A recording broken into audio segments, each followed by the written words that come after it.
Hello, welcome to number 18. Is it? I don't know. Well, since the darts finished, we say this every single week. We're Since the always darts number 18. finished, we have no idea where we are. Do you think there'll come a time when we just won't say the number? We'll just go hello. I think we should lose the number already. When we hit 20, I think we should Yeah, we lose need the the number. big Okay. birthdays, Why milestone numbers. Why not lose the number now? Because we're unsure whether it's 18 or not. So, hello, welcome to Meanwhile in the Falklands. There we go. There we go.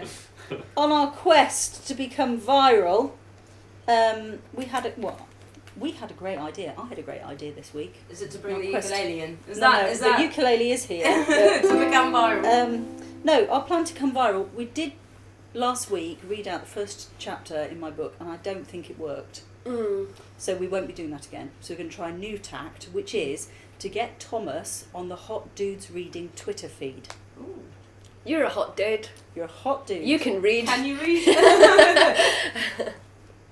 So there's a definite staying very quiet I think there's over a there. definite reading theme about. Well, we did get him to trim his beard. It looks gorgeous, by the way. Thank you. I know.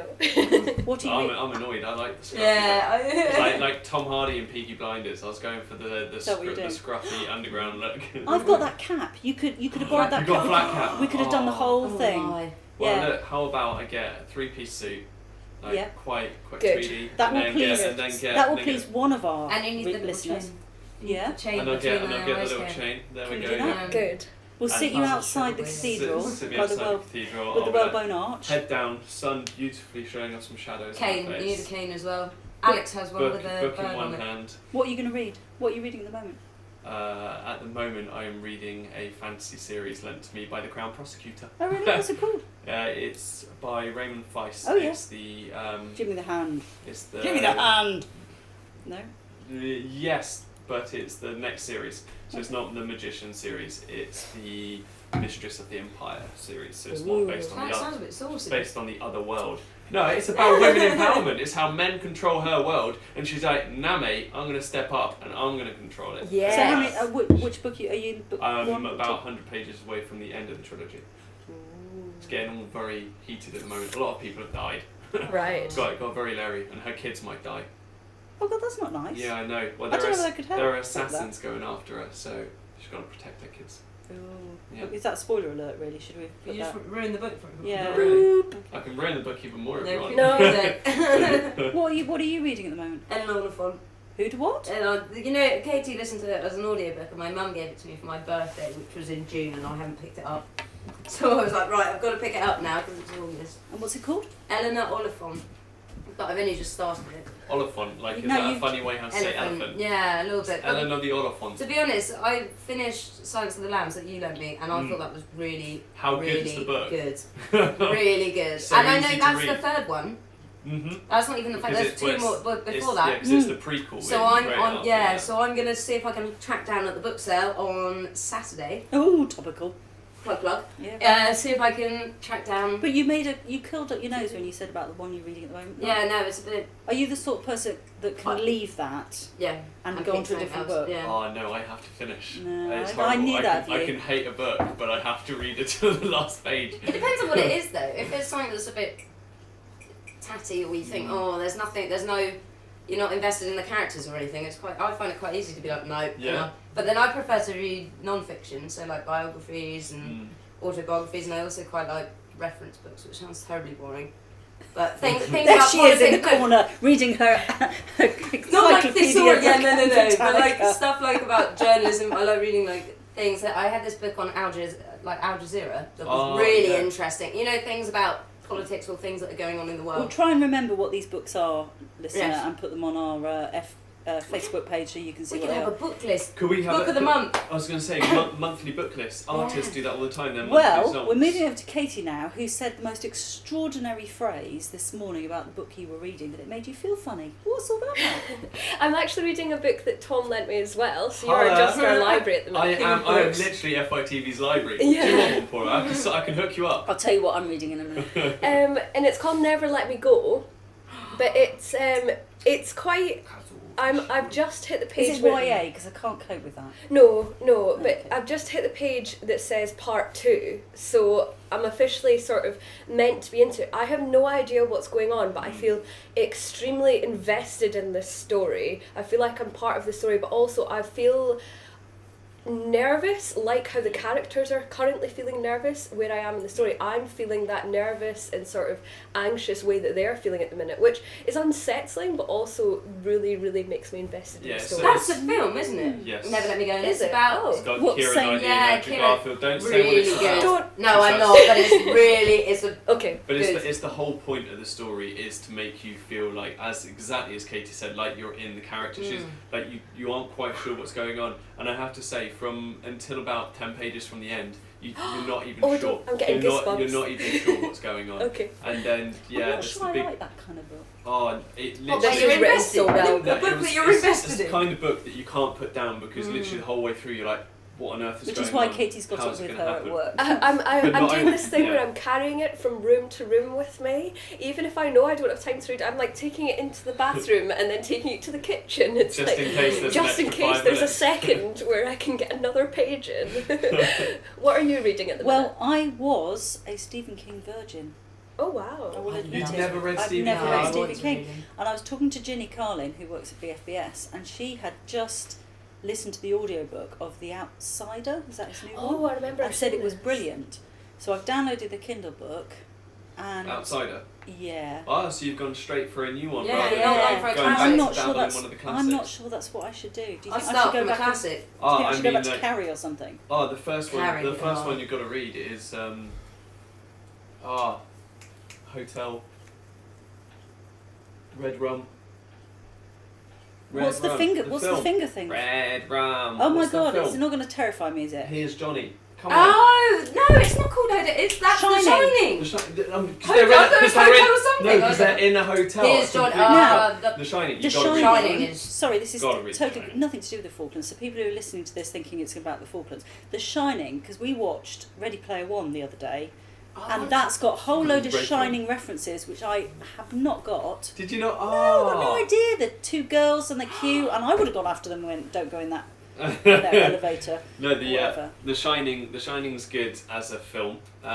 It's great as a book, and I have to admit, I only read The Shining after watching the Friends episode where Joey's reading it and he has to put it in the freezer because he's like, it's scaring me, so I have to hide it away in the freezer. Yeah, So I think it can't be that scary. And I've watched the film, and like the book is just terrifying. It really is. And then you can go on to Carrie, and you can go on to It, and like there are so many fantastic Okay. What's horror stories. Ready Player One like? Because Steve's reading that at the moment. isn't Steve's he? read it, Oh, he but- has read it. Yeah. Did he enjoy it? I don't know. It's not my thing. it's just pop culture. Yeah. It's an ode to pop culture. If you're looking for an in-depth story, and I think that's why it didn't get great reviews in the cinema, was because everyone was just like, well, this plot line was not that strong, and blah blah blah. It was Is a that bit how of a people talk? predictable, Yeah. predictable story. That's exactly how people That's with how reviews people talk. talk. Yeah. But if you've got to watch it, and it's just an appreciation for pop culture. I'm going to watch And it. if and you I'm gonna like read pop it. It sounds culture, good. honestly, you'll love Yeah. it. I watched it the other day when I got back from Chile, and Well, it was amazing. The reason for taking so long on books is in the public meeting on Monday, I brought up yes. the fact that the library was possibly going to move, because I'd heard that they were going to put it. Currently, the library is situated on the second floor of the community school, and they're going to move it to where the training centre is, which I suppose it's still on an educational establishment thing. But I mean, how do you guys feel about that? If you were, because it's not long ago since you were at school. I mean, when I was at school, there was no Google or See, internet, so you had to look up Encyclopedia Britannica. I think actually it will probably deter the kids from going to the library because it's not on site. So I don't think they'll go of their own free time to the library.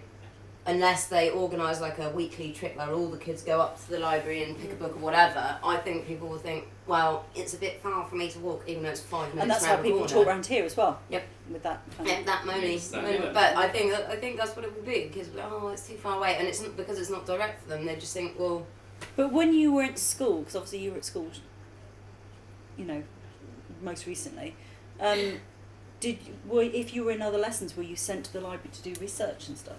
Yeah, especially in our final years, we had periods where it was library periods, where you could go in there and if This is you at senior school. yeah, and if you were behind on your studying or whatever, then you would sit in there quietly and study. But if you were pretty up to date, then you would have the chance to go out and just read a book, and you would look, and we had jigsaws in there too, so we would be able to just use it as, and I think we learned to appreciate it more as a space and as a quiet sort of relaxing space where you could sort of enjoy a book rather than just going in, getting a book and leaving again. And we had our school was really small, but we had quite a big library and it was really well looked after. The library here in the Falklands it's situated in the school, but it's also a public library as well. And I know when I first came down here and I wasn't working, it was my place to go.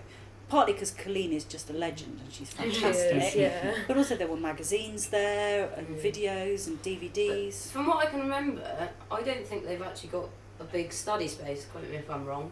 They've got a couple of tables. They've got a couple of tables scattered about, but maybe Not the enough plus for side of class. it going to the training centre might be that they might be able to combine some of the study rooms as well with the library, so the kids can actually go and sit and study. And I mean, hearing it from Stacey at the public meeting, they did very much emphasise this wasn't a forced issue on the school. It was the school that approached them with the idea about it, and they have looked into it. It's controversial, and I agree with what Paula said, but at the same time, exactly what you're saying, Hannah. If it provides more space in the school for them to be able to study. But it's not just that. You've got to think about members of the public as well. Like, I'm gonna use the word older generation. No, I thought you were going to say mobile library. No, mobile library would be great, I think. Yeah. But for the older generation, going to the leisure centre is quite straightforward to get there. Whereas walking up a hill, if they are walking up a big hill, It's quite up exposed. to the training centre, I don't think it's going to happen But unless you they know- organise trips. You know what I mean? And on top Or of a that, there's no proper road up there. No, It's there's no all- it's pavement. a But on the gravel other path. side, if you think about it through, to get to the library at the minute, they have to go up a couple of flights of stairs, whereas this training centre one, I don't think that'll be up any stairs. So yes, they'll need to go up a hill, but older people find it easier going up a slope than they do going upstairs. But what if they moved it up to the training centre, which sounds great because it sounds like they've got it. They're gonna it's not like here's a room, sticky books in it. It's more like we're gonna build this room to put books in. Mm-hmm.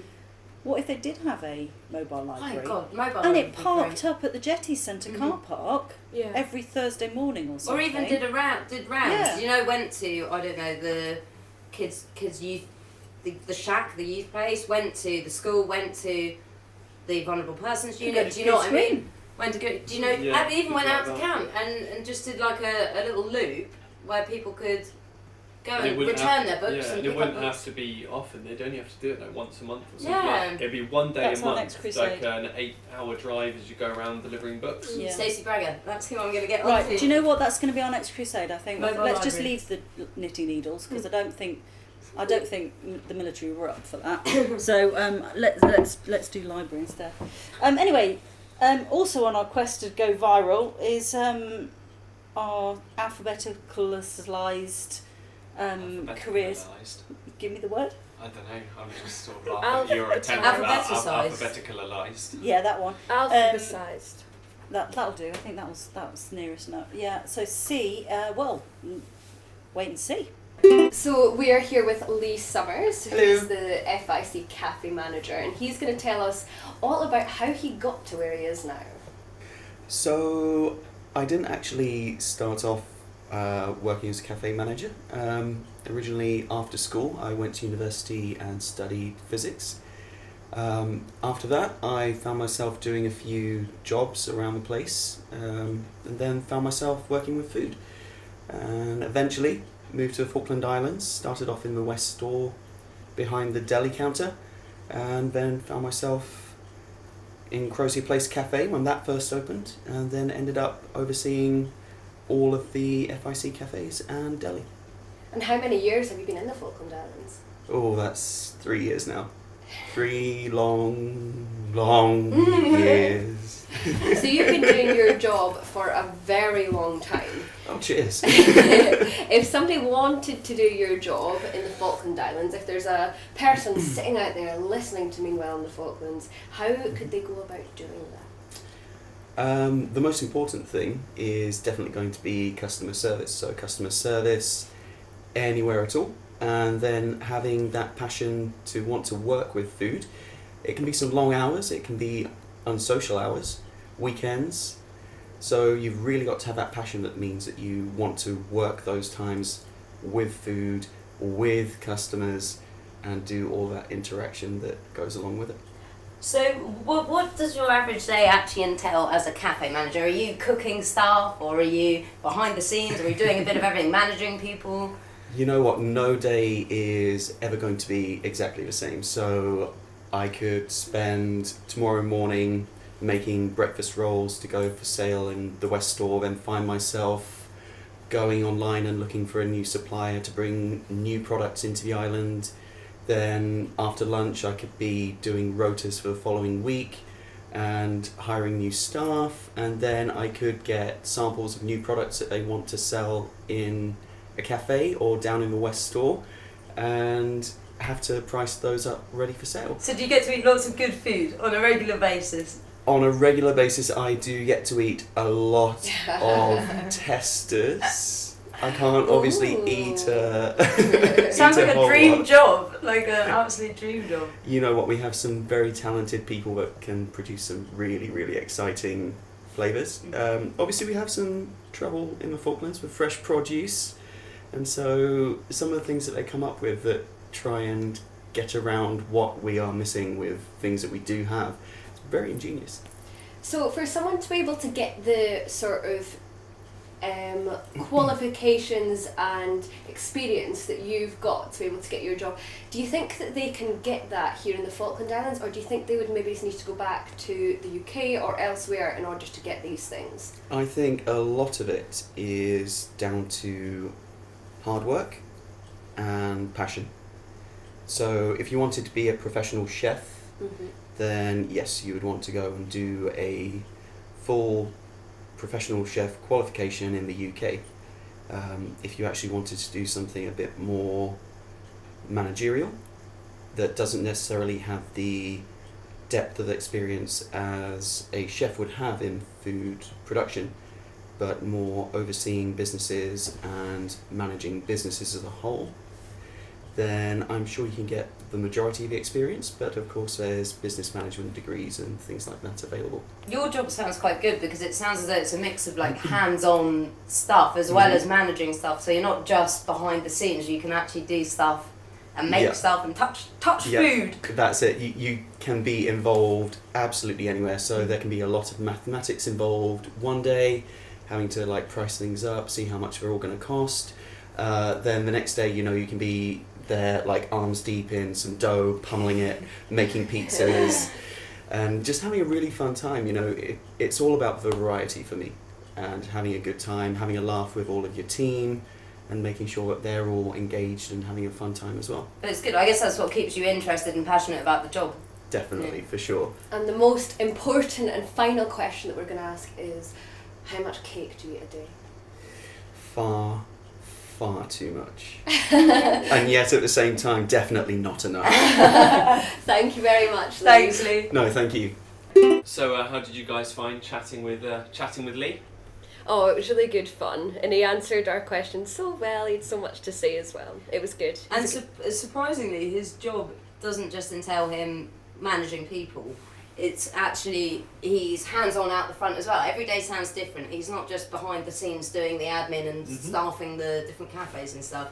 So it sounds like he loves his job too. So it was good. Yeah, that's good. Opa! Do you need to get that? Yes. Do you want to? We'll carry on without you. Bye, podcast. Bye. So is this the first week you're back after the hockey, or did we speak to you last week? No, I got back on Saturday, so this is my first sit down and chat since then. Tell us about the hockey. It was fantastic. I had a great 2 weeks. It was my first time in Chile, and yeah, it's really quite a nice country. You sort of think, Chile, South America, gonna be warm. Yeah, no, it's further south than the Falklands. Of course That's it is. why it's called Chile. It was. Bad puns make us go viral. No, it was really, really good. As I said, weather was similar to here, probably a bit colder, but there was a lot less wind. No snow though. I know it snowed. It snowed whilst we were there. Yeah, it froze over. Yeah, So they weren't doing the hockey outside? No, it was inside in a mall essentially. Now, how many teams did you have that were in the whole competition? So there were 4 teams from the Falkland Islands over 4 different categories. So you had the youth, the junior, the ladies, and the adults. In the adults, there were 6 teams in total that entered. From all over South America? So 2 from Punta Arenas, the city where the competition was being held. Yeah. 1 was from Cirenefuego up towards Santiago. 1 from the Falklands and 1 from Ushuaia in Argentina. Okay. And then for the ladies team, they had the ladies competition. There were 3 teams, 1 from Punta Arenas and 1 the Cirenefuego team, the ladies team, and the juniors had 4 teams in total, I do believe. Same as the men's, apart from the team from Ushuaia. Only an adult team came over from Ushuaia. So plenty of competition. Yeah. It was really good, really good. The Falklands did extremely well. As I was looking at it, all these other guys have more ice time than the Falklands do, but I mean, it's just a testimony to Edward Nelson, Grant Budd's determination and the training they put through the players. It was really good to watch because I mean, some of these players from South America, fantastic hockey players, great skaters, but you can tell they just play it for a laugh. Whereas you'd watch some of the Falklands players and they'd be making a move and they'd be passing the puck into an area without looking, because it's been drilled in them over and over again. When you get there, you put the puck there, and you know if he's over there, he's going to put the puck there, so you need to move into this position. And it was just, it was really, really good to watch. That's really good. And it sounds as though it's a good way to maintain relationships with South America as well. I was going to say, because how did... politics aren't really involved. Well, that's it. We've had that before, haven't we, with the archery, when the archery joined the World Archery Association and stuff like that. And I know we've talked about it quite a few times, but I mean, how was that relationship? I mean, sport and politics always has to be separate, but that's not to say that sport doesn't have its own internal politics. So it's sort of it's a dual-ended sword there. You can sort of go, no politics in sport, but within sport there's its own politics. So sort of maybe have to find a better word than politics to describe the difference. But it's nice they can all come together to play one thing that they all enjoy. Do you know, something they're all passionate about, and go and play. Yeah, and I mean, going to the sport politics side of it, it's great to keep those ties with South America. It's the closest place that the Falkland Islands team can fly to play on ice. However, at the very start, you could tell that even though this competition was being held in Punta Arenas, it was organised by the Falkland Islands Hockey Club. And Grant has spent months getting this together, because it wasn't the ice rink in the mall that was played on was not built for ice hockey. It was built for skating, leisure skating, okay. and they don't. It seemed like they didn't really want hockey there, so it had to be pushed. It wasn't done in the right way. So a lot of work had to go into it. But I think they have seen at the end of this, like, how beneficial it can be for the community, how beneficial financially it can be for the mall itself. I mean, for goodness sake, you had the whole of the Falklands team, so you had a good nearly 100 people with family and stuff there every day for 2 weeks. You had all the other teams who came down with families. You had the number of people coming through the mall that would stop off to watch the hockey during the day. And also the shop, and the business it brought to the mall itself. So it sounds as though we need an ice rink in Stanley. Oh, definitely. Next thing for Stacey. Well, there's a chat going on about a new sports. There's a chat going on, and its funding has been allocated for a new sport facility down here, and it's just about agreeing what's going to be in there. But I think, considering the Falkland Islands Hockey Club are now the most successful sporting team to have ever represented the islands ever, got more silverware than any other team, I think it'd be foolish to not look into expanding this, because the next step has to be tying in with bigger tournaments in South America, or even bringing them down to us as well. If you get the ice rink, you can start hosting one. You can see the financial benefits that Punta saw with that many people down. You get that here. Every accommodation block in Stanley would be full. The business it would bring in. And you can do that in the winter time as well, so that when the tourist season, there's no exactly make a bit of money. It puts you on the map. Yeah. Grant was saying that it's because I would have thought, because I'm not into that kind of thing, that you have to build an ice rink, but you don't. It's sort of like almost like a floor with like sides, and then you flood it only like 2 or 3 inches. No, absolutely. So, freeze it. So the chat would be you'd have that as an inline rink for the summer, and then you can freeze over the top of it to make an ice rink during the winter. That's and clever. then you can frost it again, and you can have other multi-use, things. I like that. And it doesn't have to be used for hockey. I presume you can skate on it as well. Yeah, but I wouldn't. Exactly. It would open up leisure skating for just people if you want to go on skating. Yeah. But it would also open up the possibility for Falkland Islanders to start training in any other ice-related sport they fancy. Yeah. If you want to start Figure Figure skating, skating, yeah. anything of the sorts. It opens up so many other options. And you could have like a Christmas ice rink skate on Christmas Eve. Yeah. Right, we're sold on this. FITV's empire can expand. We can have our only Strictly Come Dancing on Ice over here. Oh my gosh. But speaking of Grant Bud, we have to give him a shout out because he received the Queen's Certificate, badge of honour. Yeah. In the news this week.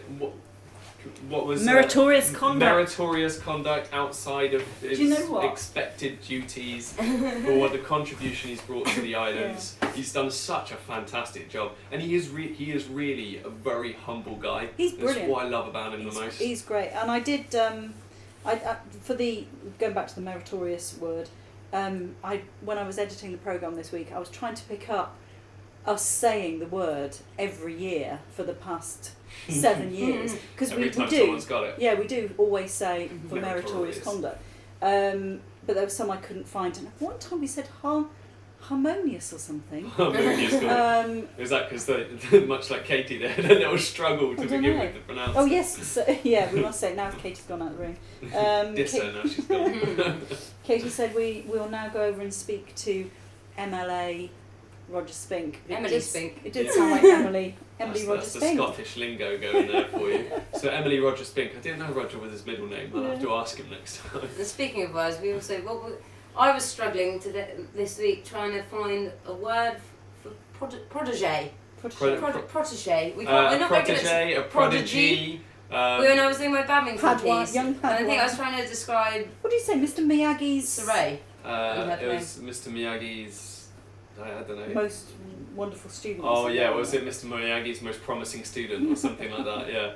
But I mean, how was the badminton open? Oh, really, really good, really good. The level of play was amazing. Honestly, I had such a tough time trying to edit it because the rallies were so long and so intense, and I was kind of hooked into watching it that I didn't want to cut stuff out. But it was great. And Saray, I must say, wow, for her age, when she's she is a prodigy. Yeah, she's gonna be. She was born with a badminton racket. Yeah. Will she be competing at her first Island Games in Gibraltar next year? Oh. Essentially, having won best female player in the tournament, and was it 2 gold medals she got and a silver? And a silver, yeah. I think I was chatting to Doug, the coach / head player of the team, and spoke to him last night, and he said she pretty much definitely, as long as she keeps her fitness up, she'll be competing next year. So she'll be 12 years old competing for the islands. 13. Fantastic. She'll be 13 by then. But she doesn't look tired. When she plays, she never looks like she never breaks a sweat, nothing. And I think, gee, but then I guess when you're younger, you've got that endless amount of energy. Or maybe people aren't moving her around the court enough. Yeah.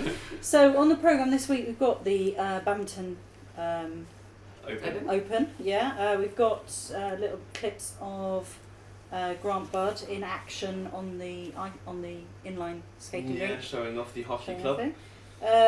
We've also there were a lot of press releases this week. Like awful lot. I feel like I lived in Gilbert House this week. Yeah. I went down there 4 times in total. I was just saying. Katie, who has got over her Apple issues, it was the 2-factor authentication, which she'd had problems with because they didn't recognise the Falklands telephone number. We are still waiting for Apple to get back to us on that. It's interesting because you think maybe our big corporation it missed out, but we use the Adobe Suite down here and they can pick us up. But I think maybe they've forgotten about that we exist. Do you know what I mean? It seems a bit like... Baron was saying that there's loads of obscure countries on there, small countries on there that they've got there. So why they couldn't have... But anyway, we've got part 2 of the Bird Fair with that lovely time-lapse at the beginning. Yeah. That was quite cool. All on Mojo. Yeah, Mojo. Time-lapse on the iPhone 10. Yeah. And Danimation, because Dan is obviously still with us. He'll leave us, I think, in a week or so because he's going off to university. But he's been sitting with Flying the nest. Tom, who's come on leaps and bounds, I think. Gosh, yeah. His little fisherman. I know. Oh, that was amazing. And the water as well. The texture of the water, and he had it lapping up and So down. towards the very end of the programme this week, we say the trout fishing season, which opens tomorrow. So Tom had done us, Little Tom. We can't call him Little Tom because he's like 6'5". We need to organise So no, shorter than me. a Is it? fishing trip. He's 6'1". 6'1". I'm 6'1 3/4. Okay. I think we need a trout With fishing my trip. heels on. FITV trout fishing trip. So he'd built this fisherman jumping off his seat, all from scratch. Yeah, he has come leaps and He's come bounds, leaps hasn't and he? bounds. I'm glad Dan was here to help him. Dan, at the end of the programme this week, sort of tells you a bit about how he got into Yeah. animation, how he Animated, came to FITV, and talks a little bit about his Asperger's as well. So Well, the big question then remains is after Dan's gone, do we keep Tom on his lonesome in the other room, or do we have to move him back I think into Tom's the going studio? to Tom will have to Yeah. come back in here. I think 'cause Yeah. you can't have him on his own. Yeah. It's cold in there as It's well. cold It's like and being in Siberia, it's isn't it? drafty. Yeah. I've always wanted to visit Siberia. Yeah, and I didn't play my Oh, ukulele there we go. once. There we go. There you go. Well, you can always play it now, and then we can go back and you can just insert And it. just every insert it time. everywhere. No, I'll tell you something. You want to be happy, you buy a ukulele. Yeah. You want to lose weight, you buy a ukulele. Because you just sit there sort of picking at it all night. It's great. Honestly, seriously. It always sounds good as well. Whatever you play on a ukulele, it just sounds. It's like a Nice. banjo, I I'm think. sure I can make it sound horrible. When Listen, next week, there's Tom's here on the ukulele. My complete lack of musical talent, I'm sure I can make it sound horrible. I'm not actually doing chord-based stuff. I'm doing finger picking, but I'm not willing to do that yet. So, Alright, busy well, all that- weekend. yeah, that comes to the end of it. Oh my goodness. Yes. We were hectic. going to Darwin this weekend, but because it chucked it with snow yesterday, it just doesn't look Nice. nice. Feels like does being it? in the north in Game of Thrones when they say, "Oh, summer snows." That's how it's Yeah. feeling at the moment. That's what it is. Mm. And well, I was a little bit concerned because they only grit the road when a plane's coming in, so Mm. they grit it Saturday. But when we come back on Sunday, it wouldn't have been gritted. So if there were another, We Yeah. just have to Sorry, stay there snow. another week. Yeah. What a shame. I miss. I miss getting tickets to the conservation ball. No, Oh, thank you. yeah. no, there's so much going on this weekend. So the trout season opens. Painting's been cancelled actually because Dun, dun, dun. Richard said there's loads of other things on this weekend. The emergency services are having an open day, so you can go and sit in a fire engine if you want that. I'm so gonna do that. You're good. See if I can dress up. Yeah. There's a food festival in the town hall. I'm looking forward to that. I think that's going to be amazing. There are so many different cultures down here with so many different types of food. Absolutely. I'm gonna spend too much money as well. That is I the know, place I know. to go this weekend. 12 Do you think till they'll be doing 3. any live cooking demos there? Oh, I as hope well? so. I hope so. That'd be fab. Because I'd be you're surprised if they were. Are Yeah. you picking up that lady this afternoon, aren't you? Yes, this Making- evening I'm going to watch Marinella make some pasta. She's organised the food festival, so I'm hoping I can get to have a go and maybe get some free. I'd So like I- to have yeah. a go at that. Purchased some of her pasta a few weeks ago at the flea market organised It's by gorgeous, isn't it? Rex Eagle, and it was linguine infused with spinach, and I bought one of her homemade pestos, like a bell red pepper one, and oh my god, it was It's good. fantastic. We could make that in our blender. Sorry, on a tangent. We could actually make pasta. We in could, our blender. but I think it would be no cheaper, and I'm pretty sure Marinella's going to make it better than I ever will. But you've got all the Philippine cuisine, you've got some Indian cuisine going on there as well. It's going to be amazing. There's Showcase all also different cultures. when you've eaten. Look how well this is planned. Yeah, right? you get to You go gorge to the on food a load of festival, food. and then 2 till Yeah. 5 you go over to the parish hall and dance it all off. Yeah. Because there's a tea dance run by Team Tranquil, who's a mental health charity down here. So that's That or I'll eat so much that I have to sit in the corner with the camera and not move. Or with a book from the book sale. There we go. Yeah. Oh, there's Book Sale Museum. I'm really looking forward to that as well because I want to find some Stephen King class. Oh, There's no. got to be some, haven't there? Someone's got to See how I brought that round to the beginning? Bum, bum, Oh, bum. lovely. And that's when you should have done the ukulele. Pick it up. There you go. Yes, so we will all be on the phone on Monday at 12:30 because the Conservation Board Tickets hotline opens at 12:30 on Monday. So we will all be on the So phone. nobody phone us up. Nobody phone us. You dare phone us at that point because we need the phones free. Quite a few things next week. I think what are you doing next week, Hannah? I am doing banking. Very interesting. Merchant services banking about chip and pin card payments in the Falklands. So I'm going to speak to 3 experts who I'm not going to say their names, No? but hopefully they will help me kind of understand the process and how long it's going to take to eventually bring car payments to some of the local businesses. That'd be good. Especially for tourist season. I don't think it's going to happen this year, but next year maybe. So we'll see. Yeah, I'm hoping that at some point early on in the week I can do my pieces to camera for this Constitution piece before it goes completely out of date. Hey, now you've got a good, cool title for it. Yeah, you did some cool titles for me. What are you up to next week, Thomas? I have no idea. I'm going to be trudging through some 1.2 terabytes worth of hockey footage. I had an interview with the first ever espresso bar set up in Punta Arenas whilst I was away, so I'll be finishing off putting that together, showcase what our friends over the water are doing, and then anything else that your heart desires, dear. Oh, excellent. Okay, that's good. I'm glad you're at my beck and call. I think Caiti's putting together the tea dance. And what else is she doing? Oh, we've got court as well. Of course.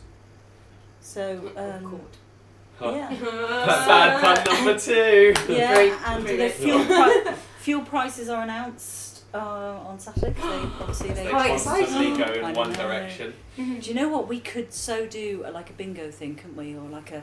Oh my god, we could all guess what the food is. Yeah. Lucky dip. What's the Did you fuel get price 45 gonna be? pence?